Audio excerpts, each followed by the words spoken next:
Saudara-saudara yang diberkati oleh Tuhan, salam sejahtera di dalam Tuhan Yesus Kristus. Sebelum kita membaca Alkitab dan mendengar pemberitaan firman Tuhan, mari kita berdoa. Tuhan Yesus, saat ini kami rindu mendengar firman-Mu. Kami mohon tuntunan Tuhan dalam terang kasih-Mu, menyinari hati dan pikiran kami, untuk memperoleh pengertian yang benar tentang takut akan Tuhan, dan bagaimana kami boleh hidup dalam terang yang Kau kehendaki.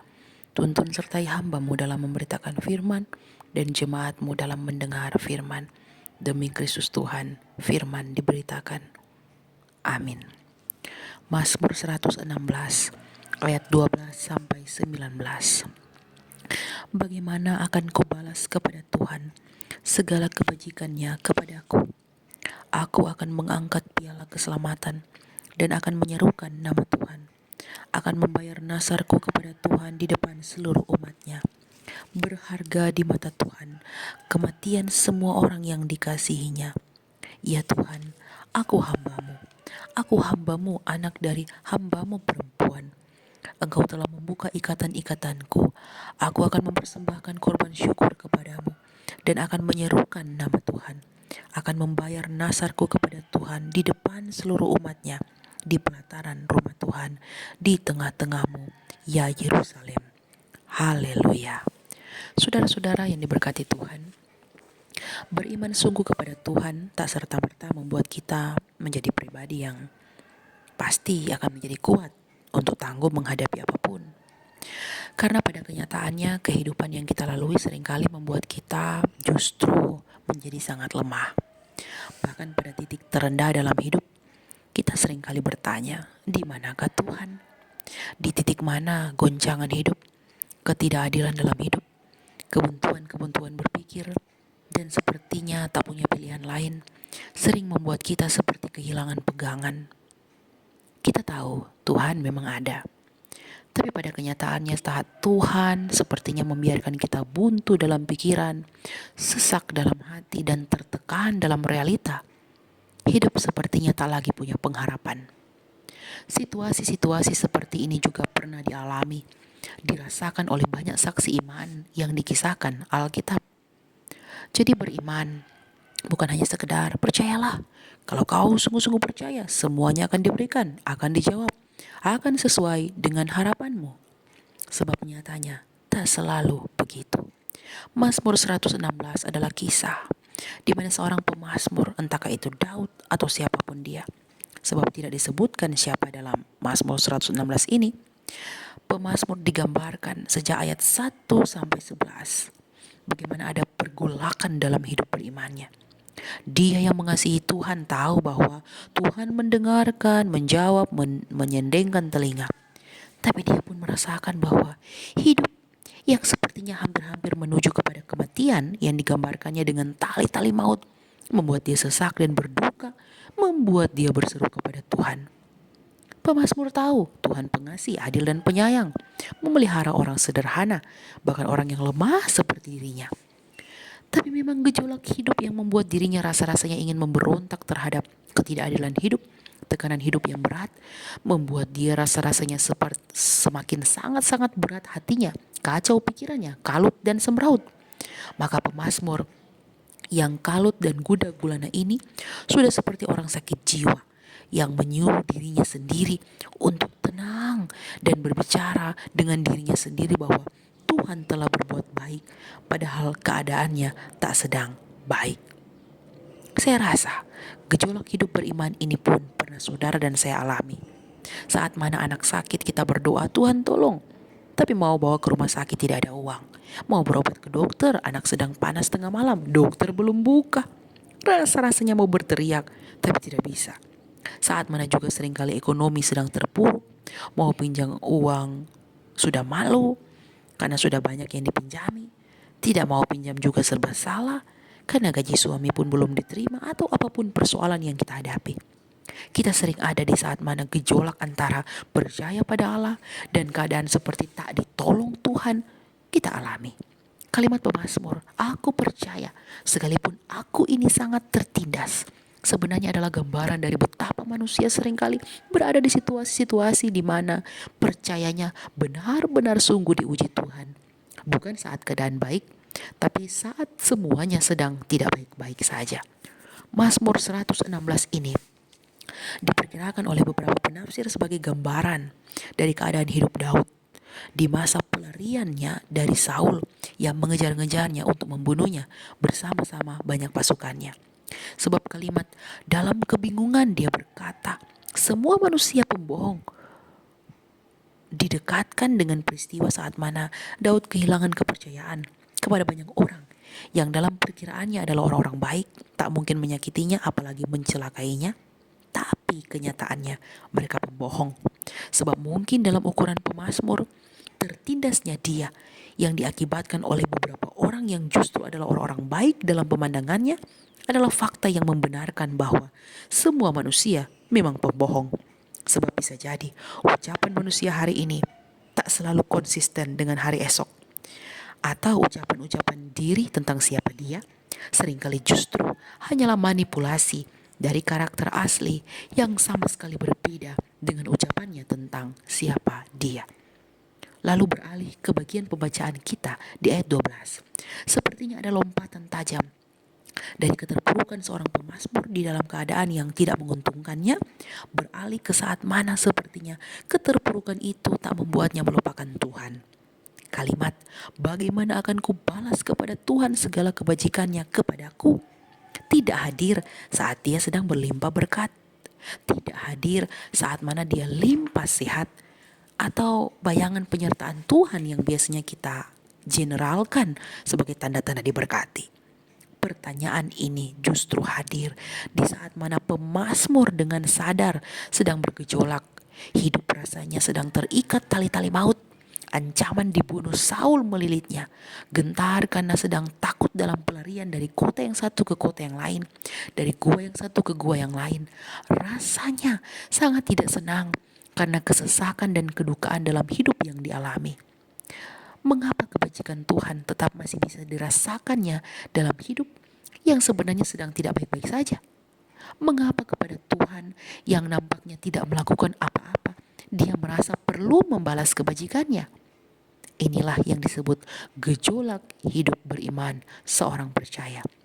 Orang yang percaya dengan sungguh kepada Tuhan tak selalu mengalami nasib baik.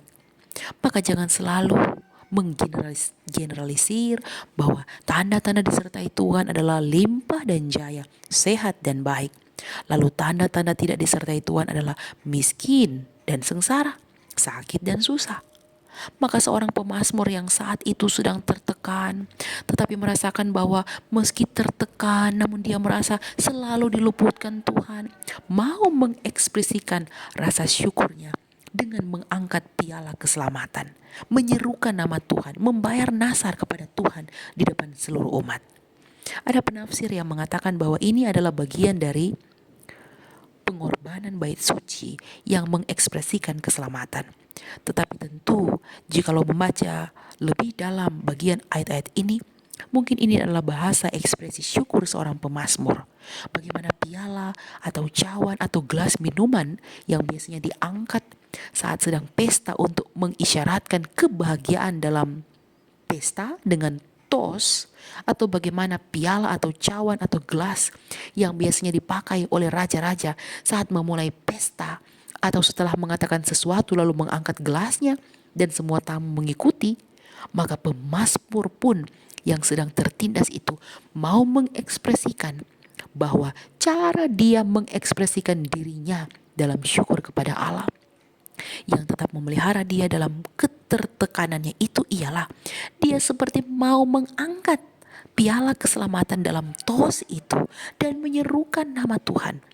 Dan sebagaimana biasanya jemaat yang bersyukur ingat untuk membawa nasar kepada Tuhan dalam rumah ibadat atau bait Allah, maka dia pun akan membayar nasar itu, yaitu persembahan yang dijanjikannya saat mana dia bisa merasakan pertolongan Tuhan.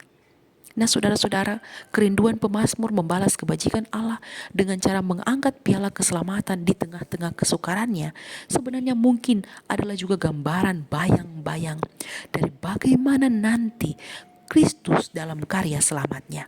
Bagaimana menghubungkannya? Cawan keselamatan yang rindu diangkat oleh pemazmur adalah bagian dari ekspresi imannya di saat mana dia sedang terpuruk. Maka sebagaimana pemazmur tetap yakin bahwa Allah sudah melakukan kebajikan baginya meskipun sedang berada dalam tekanan, maka piala keselamatan ini adalah piala yang diangkatnya sebagai rasa syukur meskipun kepahitan hidup harus dinikmatinya. Maka demikian pun Kristus nanti di masa setelah pemazmur hidup, Kristus akan mengangkat piala keselamatan itu. Piala keselamatan itu adalah piala keselamatan yang terlahir dari sebuah kepahitan dosa yang dimenangkannya dengan mengangkat piala keselamatan atau cawan keselamatan itu. Gambaran yang sudah dimulai sejak pemazmur hidup menjadi representasi atau tanda keselamatan yang digenapi oleh Kristus dalam perjanjian baru. Ekspresi iman seorang pemazmur untuk pula menyerukan nama Tuhan dan membayar utang janji pada Tuhan atau nasar menjadi kerinduan yang justru hadir saat mana dia merasa bahkan hampir-hampir mati rasanya. Maka dalam hati yang pahit seperti mau mati rasanya karena dikejar-kejar untuk dibunuh, maka kematian seorang yang tak bersalah seperti dirinya di saat itu tentu menjadi sangat berharga di mata Tuhan. Saudara-saudara, mazmur ini adalah juga sebuah doa, mazmur doa. Sebab kalau membacanya dengan sangat baik, pemazmur yang sedang mengeluh, meratap, dan menangisi hidupnya itu mencoba untuk membuat Tuhan ingat untuk mengasihani dia sebagai hambanya, anak dari hamba perempuan. Kalimat ini sebenarnya bukan kalimat sembarangan. Dalam perjanjian lama seorang hamba atau budak dibayar 30 uang perak. Sama harganya dengan bayaran kepada saat Yesus dijual oleh Yudas. Seorang hamba atau budak yang dibeli oleh tuannya dengan lunas dibayar akan mau dimiliki dengan penuh oleh sang tuan. Kalau dia lelaki, dia bisa disuruh apa saja. Bahkan jikalau mau membunuhnya pun karena kesalahannya, sang tuan berhak melakukannya. Kalau dia perempuan, bahkan ditiduri hanya untuk kesenangan ataupun bisa memberikan keturunan dapat dilakukan oleh sang tuan. Dan orang lain tidak bisa melarang atau mengganggu gugat hamba dari seseorang atas perlakuan apapun yang dialaminya dari sang tuan. Karena hidup seorang hamba adalah milik sang tuan. Bahkan anak-anak dari sang hamba pun adalah milik sang tuan. Maka bahasa pemazmur ini adalah bahasa permohonan kepada Allah untuk ingat bahwa aku adalah hamba-Mu. Ingatlah aku Tuhan, bahkan jikalau aku adalah anak dari hamba-Mu perempuan, aku tetap berada dalam pengasuhan-Mu dan pembelaan-Mu. Maka ya Tuanku, ya Tuhanku yang sudah membeli aku dan menjadikanku hamba-Mu, budak-Mu, aku ini milik-Mu. Aku hamba-Mu. Semua ikatan-ikatanku kau lepaskan. Maka ingatlah aku yang berseru kepadamu, aku yang sedang diganggu oleh orang lain, yaitu mereka-mereka, para pembohong. Masih ingatkah engkau ya Tuanku, ya Tuhanku, bahwa aku adalah milik-Mu, bahwa aku adalah hamba-Mu?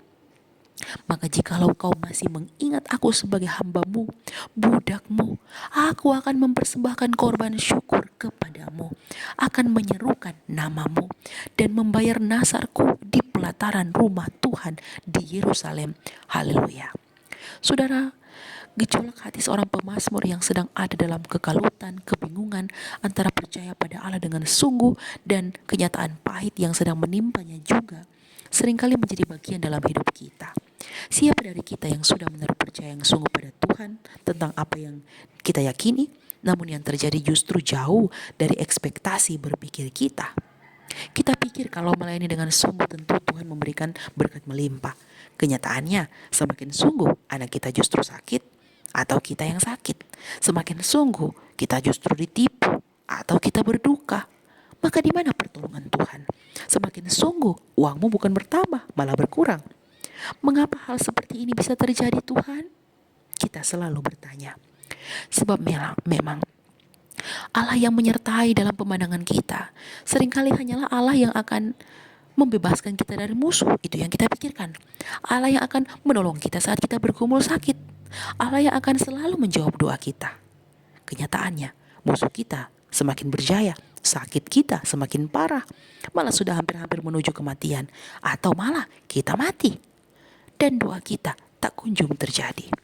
Lalu bagaimana mensinergikan hidup di keadaan begitu dengan tetap percaya kepada Tuhan? Maka, mulai hari ini, jangan lagi menghitung apa yang belum Tuhan kerjakan dalam hidupmu. Tuhan belum kasih umur panjang, belum melimpahi, belum ini dan itu. Mulailah menghitung apa yang sudah Tuhan kerjakan di hidupmu. Apa-apa yang jadi kebajikannya kepadamu. Apa-apa yang seharusnya tak pantas kau terima, namun tetap diberikannya kepadamu. Apa-apa yang terlalu melimpah di hidupmu yang kacau balau, padahal kalau ada takaran kepantasan, kau tak pantas menerimanya. Tetapi kebajikannya lah yang memungkinkanmu untuk memilikinya. Hitunglah betapa banyak kebajikan Tuhan di hidupmu, maka kau akan terpukau dan terheran-heran betapa kasihnya padamu yang bahkan sedikit pun tak tahu terima kasih padanya. Ibadah pun kau tak punya waktu mungkin, berdoa jarang, apalagi melakukan kehendak Tuhan. Hitunglah betapa besarnya kasihnya di hidupmu, namun betapa kecilnya kasihmu pada sesamamu. Sebab kasihmu mungkin masih terbatas pada orang-orang yang mengasihimu. Kau belum belajar padanya, kau belum belajar mencintai yang sungguh dari Tuhan. Pernahkah kau masih mencintai pria atau wanita yang sudah pernah menduakanmu, lalu kau masih tetap ingin mencintainya? Itulah Tuhan. Dia mencintaimu dan merelakan sorga demi membuktikan kasihnya padamu, supaya dia jadi alat peraga agar kau pun belajar mengasihi orang lain sebagaimana cintanya padamu. Cintanya yang akan selalu mengorbankan apapun demi orang yang dicintai. Apa yang kau korbankan demi mencintai orang lain? Sudahkah uangmu kau korbankan demi membuktikan kasihmu pada orang lain? Atau orang lain kau korbankan demi uang yang pun bisa kau habiskan hanya dalam hitungan semalam? Sudahkah waktumu kau korbankan demi membuktikan kepedulianmu pada orang lain?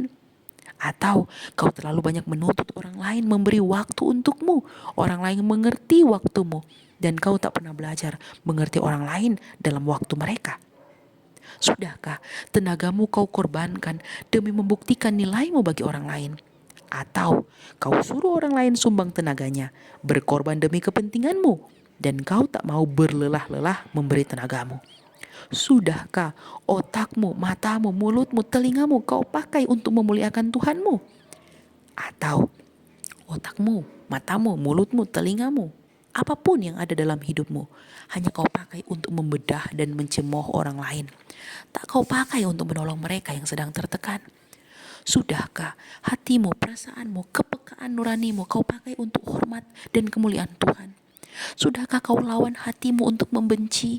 Sudahkah kau lawan hatimu untuk berdiri dalam keangkuhan? Sudahkah kau tundukkan hatimu agar belajar rendah hati? Mau selalu belajar menerima orang lain yang lebih rendah dan tidak menyepelekan. Belajar menerima orang lain yang lebih tinggi dan tidak mencemooh. Sudahkah kau keras dengan dirimu sendiri? Mengapa kau terlalu keras dengan orang lain atas kesalahan-kesalahan sepele yang seringkali diperbesar-besarkan? Ingatlah kebajikan Allah di hidupmu. Serukanlah selalu namanya untuk memuliakannya atas banyaknya kebajikan yang dikerjakannya. Jangan terlalu banyak berseru, kurang ini, kurang itu, susah ini, susah itu. Dan kalau kau merasa sudah banyak ditolong Tuhan, taulah kau bersyukur, bayar nasarmu. Bisa jadi itu lewat persembahan, bisa jadi itu pertolongan bagi yang susah, bisa jadi itu kepedulian bagi yang menderita. Yesus ajar, persembahkanlah tubuhmu. Jadi seantero hidupmu kau persembahkan. Bukan hanya dermamu yang kau persembahkan, hidupmu juga harus kau persembahkan. Bersyukurlah kepada Tuhan atas segala kebajikannya bagimu di tahun-tahun hidupmu. Hitunglah nilainya. Masih pantaskah kau selalu menuntut selalu dan banyak bersungut, tidak tahu berterima kasih dengan hidup dan jalan hidup pikiranmu sendiri? Belajarlah dari pemazmur yang walaupun dililit oleh tali-tali maut, oleh hidup yang terancam akan dibunuh, terlilit oleh kawan-kawan yang ternyata bukannya kawan, tapi pembohong belaka, tetapi tetap selalu bernaung dalam penyertaan Tuhan. Jangan andalkan manusia, selalu andalkan Tuhan. Sebab semua manusia itu pembohong, termasuk saya. Meskipun Saya seorang pendeta. Tetap berharap pada pertolongan Tuhan. Tetap menaruh percaya pada Tuhan. Miliki iman yang tetap mempercayakan hidup pada Tuhan. Meski ancaman kematian, ancaman sakit, ancaman miskin, ancaman gagal, dan berbagai-bagai ancaman lain menghantui, ingatlah, kalaupun kau mati di dalam Tuhan, kematianmu berharga di matanya. Jangan takut mati. Takutlah kalau kau masih diberi waktu hidupmu hanya terbuang percuma untuk hal-hal yang tak berguna. Jangan khawatir matimu umur berapa, bagaimana caranya, di mana. Khawatirlah kalau hidupmu tak tahu menghitung segala kebajikan Tuhan. Sebab kau mungkin terlalu banyak bersungut, terlalu banyak menuntut, terlalu banyak menuding Tuhan begini dan begitu. Dan jangan pernah lupa, kalau kau sudah merasakan kasih Tuhan di hidupmu, bayar nasarmu pada Tuhan. Bisa itu lewat persembahan, tapi jauh lebih penting, persembahkan seantero hidupmu. Tuhan memberkati firman-Nya. Amin. Kita berdoa. Terima kasih Tuhan untuk firman-Mu. Ajar kami tetap setia, tetap turut pada kehendak-Mu di jalan hidup yang Kau anugerahkan. Untuk selalu kami menghitung begitu banyak kebajikan Tuhan, selalu meneropong diri dengan tidak baiknya hidup kami, dan selalu memperbaiki hidup dari hari ke hari, agar kami semakin bijaksana dalam menghitung dan menjalani hari-hari hidup kami. Demi Kristus Tuhan, firman yang hidup. Amin.